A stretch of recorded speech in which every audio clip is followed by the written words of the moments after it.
Oh, Lieutenant Icarus is back. I almost missed you.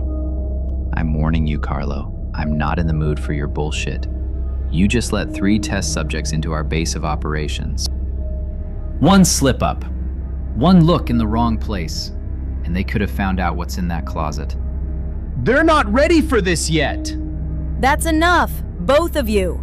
Here, that's an order. Riccardo hesitated for a moment, the muscles in his arm tense. Then slowly he loosened his grip. Carlo slid down the wall, massaging his neck. Both of them, spirits crushed and looking like 2 schoolboys scolded by the principal, went to sit at the wooden table.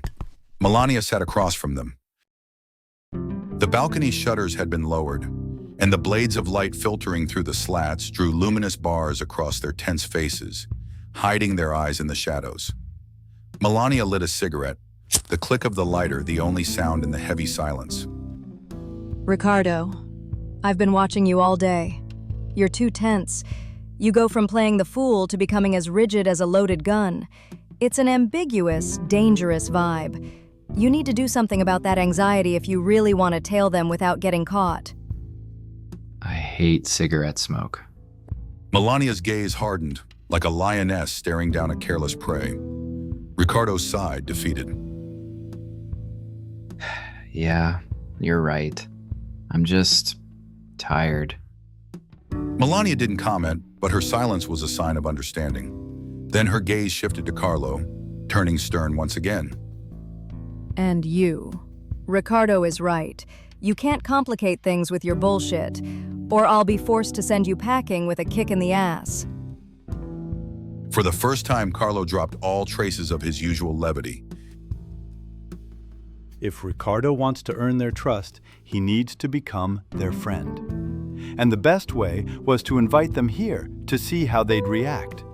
I never would have suggested such a thing if I thought there was a real risk to our cover. And as you can see, I was right. I'll give you that. But we also got lucky. I won't tolerate any more rogue decisions on your part. Am I clear?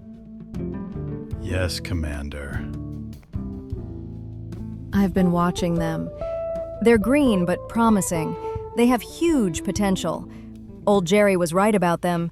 I just wonder when he'll decide to put them to a real test. Silence fell once more, thick and endless. Melania's eyes rested on Riccardo again. Riccardo was no longer there. His gaze was lost in a void populated by ghosts.